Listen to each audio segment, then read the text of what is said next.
Le temps de ce diaporama, l'association L'École des Rizières vous emmène en voyage à 9000 km d'ici, dans le nord du Vietnam.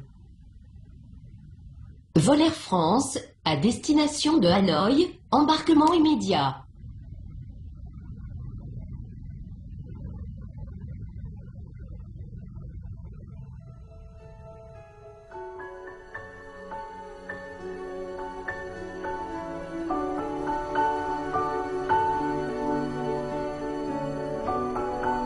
Le Vietnam est un pays du sud-est asiatique, avec une forme bien particulière, qui ressemble à un dragon.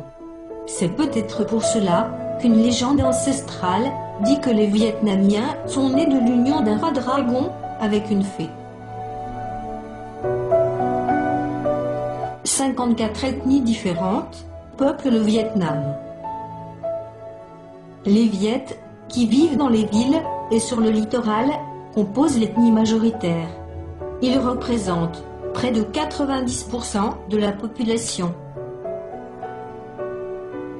Les autres ethnies, communément appelées ethnies minoritaires, ont quitté la Chine, le Laos, la Thaïlande ou encore la Birmanie il y a plus d'un millier d'années. Ils ont migré pour fuir des famines, des épidémies ou des révoltes et se sont définitivement installés au Vietnam. Ces populations ethniques vivent dans des maisons sur pilotis, regroupées au sein de petits villages, perdus dans la montagne.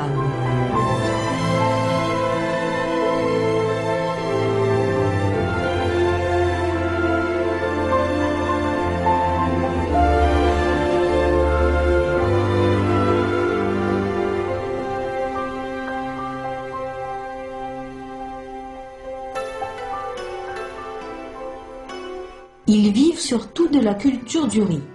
Une culture peu mécanisée qui se fait encore avec des buffles et des outils en bois.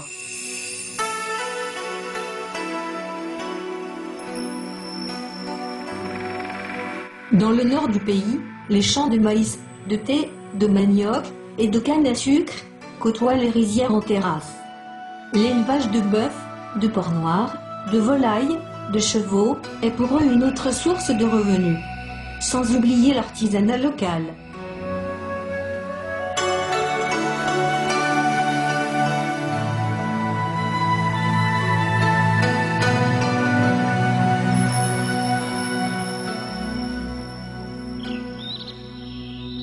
Malgré leur petite silhouette frêle sous leur chapeau conique, les femmes font preuve d'une incroyable force physique.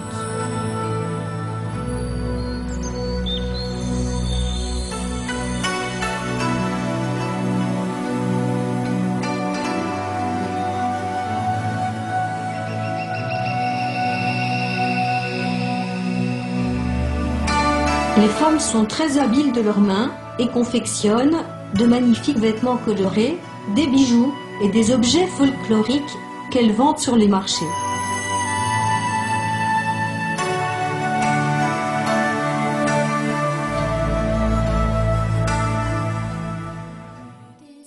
Les enfants ne sont pas en reste, pieds nus dans les champs, ils s'activent pour aider leurs parents avant de prendre le chemin de l'école.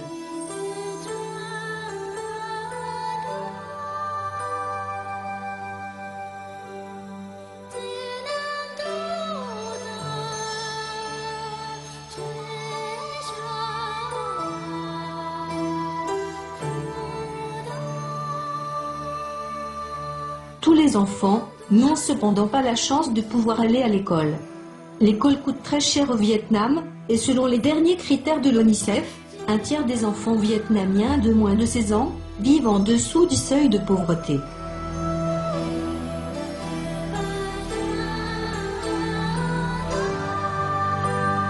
C'est à pied et par tous les temps que les élèves se rendent à l'école. Dans les campagnes, les parents n'ont pas les moyens d'offrir à leurs enfants un déjeuner à la cantine.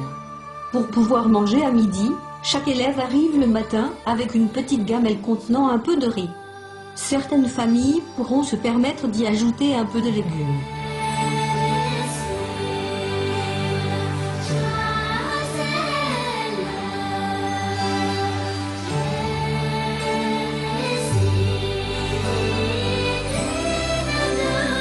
Avec bien souvent moins d'1 € par jour pour vivre, les soins de santé apportés aux enfants sont rares, et la majorité d'entre eux ne posséderont jamais de jouets ni de livres.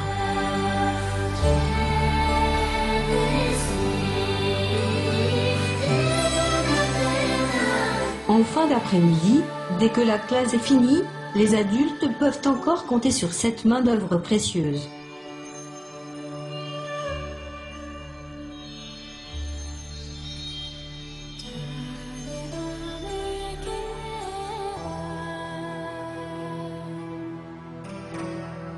Les conditions de vie des enfants des rizières sont déplorables sur le plan sanitaire.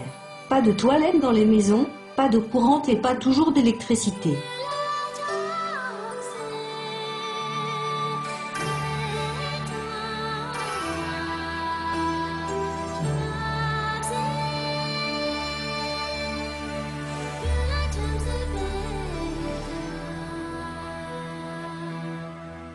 Malgré les difficultés de la vie, les enfants nous offrent toujours leur plus beau sourire.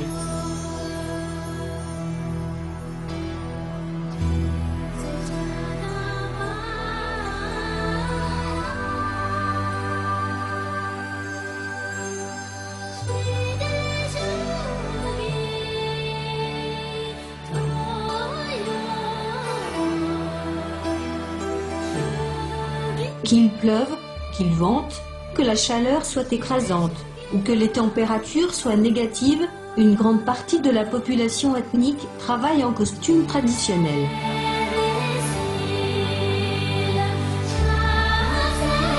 Quand les hommes ont fini de labourer les rizières, les femmes se réunissent en petits groupes pour repiquer le riz.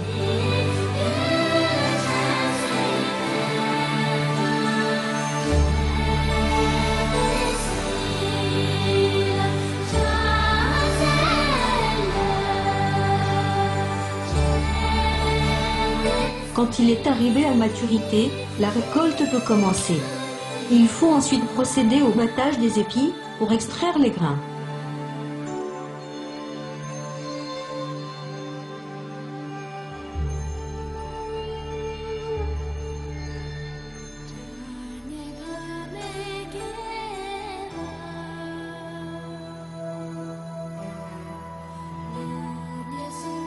Avant d'être consommé par les familles ou revendu, le riz sera séché au soleil puis tamisé.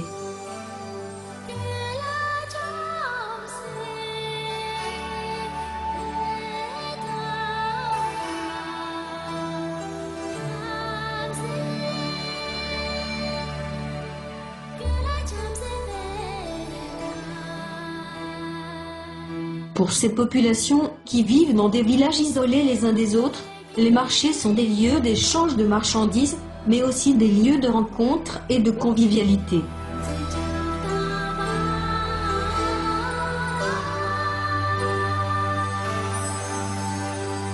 Vêtus de leurs plus beaux habits, les différentes ethnies se retrouvent une fois par semaine.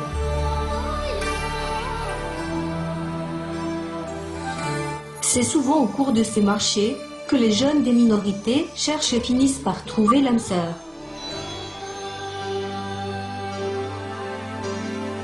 Les marchés, mariages et autres jours de fête permettent à la population des montagnes d'oublier quelque temps la difficulté de vivre au quotidien.